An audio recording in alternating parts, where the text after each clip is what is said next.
അപ്പോഴേ ഞാൻ പറഞ്ഞതാ ഇതിനൊന്നും പോകണ്ട എന്ന്. ആര് കേൾക്കാനാ? എന്നിട്ടിപ്പോൾ എന്തു പറ്റി?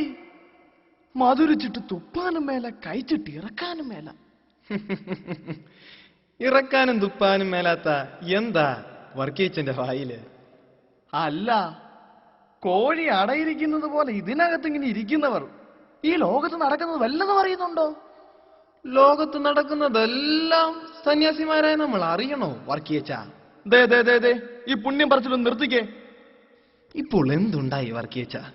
റോമാ സഭയിലേക്ക് പോയത് കൊണ്ട് നേരിടേണ്ടി വരുന്ന ഈ നിന്ദയും പരിഹാസവും പകയും വിരോധവും ഒക്കെ താങ്ങാവുന്നതിലും അപ്പുറമാണ്. മനസ്സിന്റെ ധൈര്യവും വിശ്വാസവും പോലും ചോർന്നു പോകുന്നത് പോലെ. പരീക്ഷണങ്ങളും സംഘർഷങ്ങളും ഒറ്റപ്പെടുത്തലുമെല്ലാം മുൻകൂട്ടി കണ്ടുകൊണ്ടല്ലേ നമ്മൾ ഇറങ്ങിപ്പുറപ്പെട്ടത്. പക്ഷേ ഈ യാത്രയിലെ മരുഭൂമിയും മണൽക്കാടും മണൽക്കാറ്റുമൊക്കെ നമ്മെ തളർത്തിക്കളഞ്ഞാലോ? എന്നാൽ തടസ്സങ്ങൾ നേരിടുമ്പോഴാണ് ലക്ഷ്യത്തിന് മഹത്വം വർദ്ധിക്കുന്നത്. സത്യം കണ്ടെത്തി അതിനെ സ്വീകരിച്ചപ്പോൾ അവഹേളിക്കുകയും സത്യത്തിന്റെ മുഖം വികൃതമാക്കുകയുമല്ലേ അവർ ചെയ്യുന്നത്. സത്യത്തിന്റെ മുഖം വികൃതമാക്കുന്നവർ സ്വയം വികൃതമാകുകയാണെന്നുള്ള സത്യം അവർ മനസ്സിലാക്കും. വാശിയും വൈരാഗ്യം കൊണ്ട് മാത്രം പുനരൈക്യത്തിനെ മുളയിൽ തന്നെ നശിപ്പിക്കാനല്ലേ അവർ ശ്രമിക്കുന്നത്. ദൈവത്തിന്റെ സഭയെ ആർക്കും നശിപ്പിക്കാനാവില്ല വർക്കീച്ച. വറചട്ടിയിൽ നിന്നും എരുതിയിലേക്ക് വീണ പോലെയാ നാം ഇന്ന്. ശരിയാണ്. കലഹത്തിനും വിദ്വേഷത്തിനും പുറംതിരിഞ്ഞ് നടന്ന നമ്മൾ ഇന്ന് എതിർപ്പും അക്രമവുമാണ് നേരിടുന്നത്. ജനിച്ചു വളർന്ന് ഇന്നലെ വരെ ജീവിച്ച സഭയിൽ നിന്നും ഒരാദർശത്തിന്റെ പേരിൽ ഇറങ്ങി തിരിച്ചപ്പോൾ സമുദായം മാത്രമല്ല ഒറ്റവരും ഉടയവരും വരെ പടിയടച്ച് പിണ്ടം വെച്ചിരിക്കുന്നു.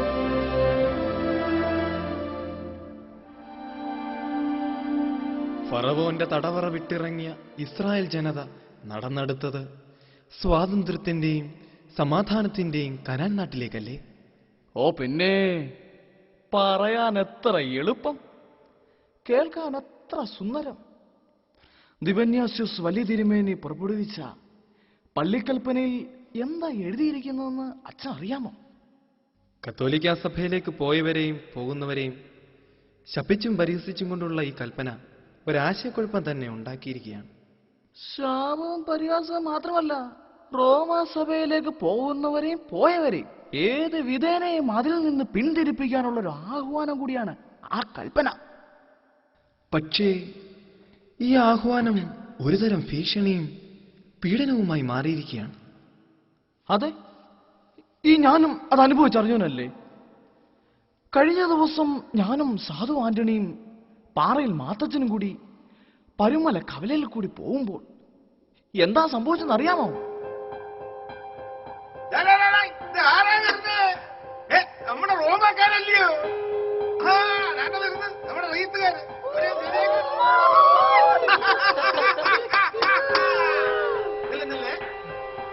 അമ്പം പോറിത്ത് വരുന്നേ, അമ്പം പോറിത്ത് വരുന്നേ, അയ്യോ റോമാക്കാര് വരുന്നേ, അയ്യോ റോമാക്കാര് വരുന്നേ, അത് വരുന്നേ.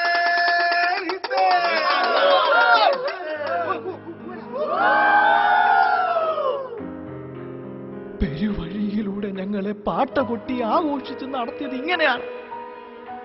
ഇപ്പോൾ വിചാരിക്കുന്നു ഇതിനൊന്നും ഇറങ്ങി പോരേണ്ടിയിരുന്നില്ല എന്ന്. പാറ പോലെ ഉറച്ച വിശ്വാസവും അഗ്നി പോലെ ജ്വലിക്കുന്ന തീഷ്ണതയും നീരുറവ പോലെ പരിശുദ്ധമായ സ്നേഹവും കൈമുതലായുള്ളൊരു നായകൻ മോശയെപ്പോലെ നമ്മെ നയിക്കാനുണ്ടെന്ന കാര്യം വർക്കീച്ചൻ മറന്നുപോയോ? എന്നാലും അച്ഛാ,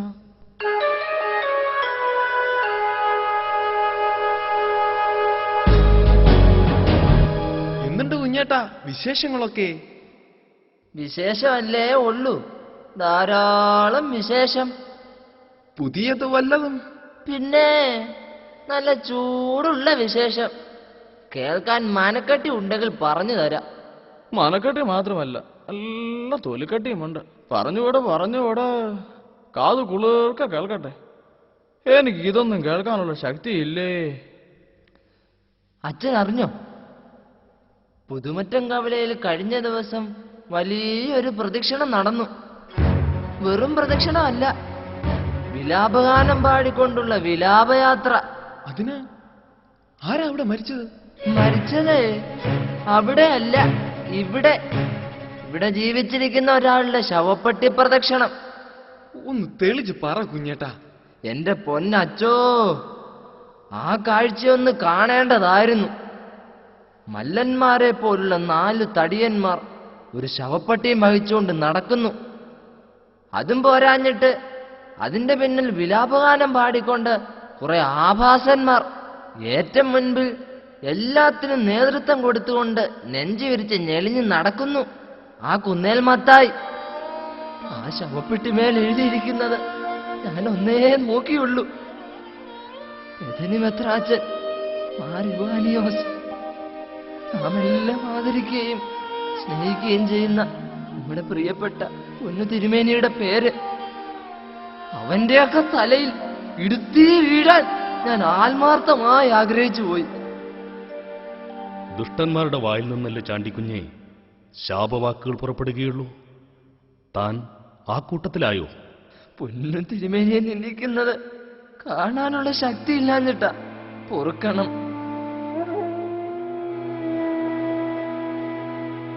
നിന്ദയെ ശാപവാക്കുകൾ കൊണ്ടാണോ നേരിടേണ്ടത്? എന്റെ നാമത്തിൽ നിന്ദിക്കപ്പെടുമ്പോൾ നിങ്ങൾ ഭാഗ്യവാന്മാർ എന്നല്ലേ തിരുവചനം? അടിയനൊന്ന് ചോദിച്ചോട്ടെ, മരിച്ചവന് നീതി നിഷേധിക്കരുത് എന്നല്ലേ തിരുവചനം? എങ്കിൽ പിന്നെ മൈലപ്രായിൽ വെള്ളി വീട്ടിൽ കുഞ്ഞാനേച്ചൻ മരിച്ചപ്പോൾ അയാളുടെ ശവമടക്കാൻ തടസ്സപ്പെടുത്തിയ നമ്മുടെ ശത്രുപക്ഷത്തെ എങ്ങനെയാണ് സഹിക്കുക? അതിനു മറുപടി യേശുതമ്പുരാൻ തന്നെ പറഞ്ഞിട്ടില്ലേ, ശത്രുക്കൾക്ക് വേണ്ടി പ്രാർത്ഥിക്കുക. ശത്രുഭാഗത്തു നിന്നുള്ള കാറ്റ് വളരെ ശക്തമായി വീശിക്കൊണ്ടിരിക്കുകയാണെന്ന് അങ്ങ് അറിയണം. ഉയരങ്ങളിലേക്ക് വളർന്നു നിൽക്കുന്ന മരങ്ങൾ കാറ്റത്ത് ചാഞ്ഞാടുന്നത് ചാണ്ടിക്കുഞ്ഞ് കണ്ടിട്ടുണ്ടോ? ഉണ്ട്, ധാരാളം കണ്ടിട്ടുണ്ട്. ശിഖരങ്ങൾ ഉലഞ്ഞാടുമ്പോൾ വൃക്ഷത്തിന്റെ അടിവേരുകൾ കൂടുതൽ ആഴങ്ങളിലേക്ക് ആഴ്ന്നിറങ്ങുകയാണ്. പക്ഷേ ആ കാറ്റ് ഒരു കൊടുങ്കാറ്റായി മാറി വൃക്ഷം വേരോടെ പിഴുതെറിഞ്ഞാലോ? ഒരിക്കലുമില്ല. ഇസ്രായേൽ ജനത്തെപ്പോലെ സത്യത്തിലും ആത്മാവിലും പരസ്പര സ്നേഹത്തിലും ദൈവത്തെ ആരാധിക്കുവാൻ ഇറങ്ങിത്തിരിച്ച നമ്മയും ദൈവം തന്റെ അത്ഭുതങ്ങളാൽ നടത്തും. അങ്ങയുടെ ഈ വിശ്വാസവും പ്രതീക്ഷയുമാണ് ഞങ്ങളെപ്പോലുള്ളവർക്ക് ശക്തി പകരുന്നത്.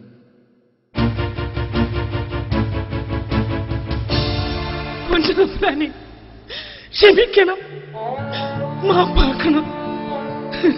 എന്താണിത്? എഴുന്നേൽക്ക്. നിങ്ങൾ ആരാണ്? അല്ല, തിരുമേനി മറി അറിയത്തില്ലയോ? ഇതല്ലയോ ആ കഴിഞ്ഞ ദിവസം അരങ്ങേറിയ ശവപ്പെട്ടി പ്രദക്ഷിണത്തിന് നേതൃത്വം കൊടുത്ത ആ കുന്നേൽ മത്തായുടെ 2ാമത്തെ സ്വന്തം ഭാര്യ മറിയ? ഒന്ന് തിരുമേനി ഓർക്കണം, അങ്ങേരൊരു പാവമാ. ആ വടക്കേപ്പള്ളിക്കാർ അതിനെ കൊണ്ട് ചെയ്യിച്ചതാ. ഒരു കുപ്പി കള്ളിന്റെ പുറത്ത് അതിയെ ചെയ്തതായത്. ക്ഷമിക്കണം.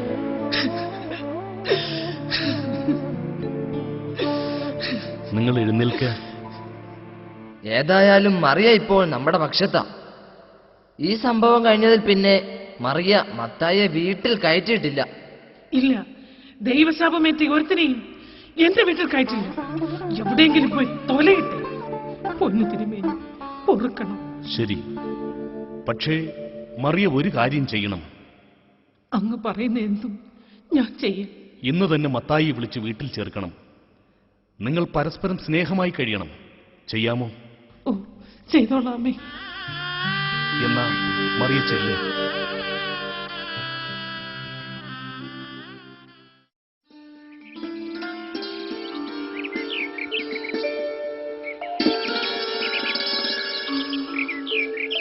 എന്താ ചമ്മാശ, അവിടെ വെണ്ണിക്കുളത്ത് ആശ്രമത്തിൽ എന്തുണ്ട് വിശേഷം?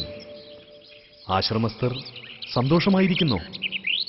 ഉവ്വ്, പിന്നെ നമ്മുടെ ആ അമ്മിണിപ്പശു കഴിഞ്ഞ ദിവസം പെട്ടെന്ന് തളർന്നു വീണു.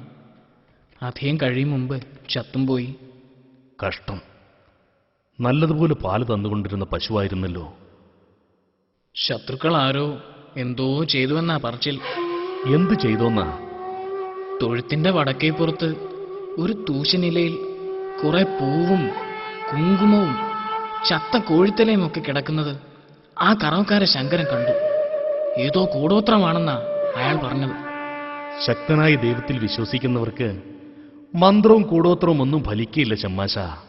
ആട്ടെ, നമ്മുടെ ബർസ്കീപ്പാച്ചന്റെ നിലപാടെങ്ങനെയാ? കൂടെ കൂടെ മുണ്ടമലയ്ക്ക് പോകാറുണ്ട്. അങ്ങോട്ടാ കൂടുതൽ ചായ്വെന്ന് തോന്നുന്നു. പോയി വന്നു കഴിഞ്ഞാൽ പിന്നെ ആകപ്പാടെ ആശ്രമസ്ഥരോട് കോപവും പിണക്കവും ഉച്ചത്തിലുള്ള സംസാരവും ഒക്കെയാ. അയാളുടെ സ്വഭാവമാറ്റം ഞാനും ശ്രദ്ധിക്കുന്നുണ്ട്. പുനരൈക്യത്തിനായി നമ്മുടെ കൂടെ മുണ്ടമല വിട്ട് പുറപ്പെട്ടിട്ട് ഇതുവരെ പുനരയിക്കപ്പെടാതെ അതിനുള്ള ആഗ്രഹം പോലും കാണിക്കാത്ത അദ്ദേഹത്തിന്റെ ഉദ്ദേശശുദ്ധിയെ എല്ലാവർക്കും സംശയമുണ്ട്. അന്ന്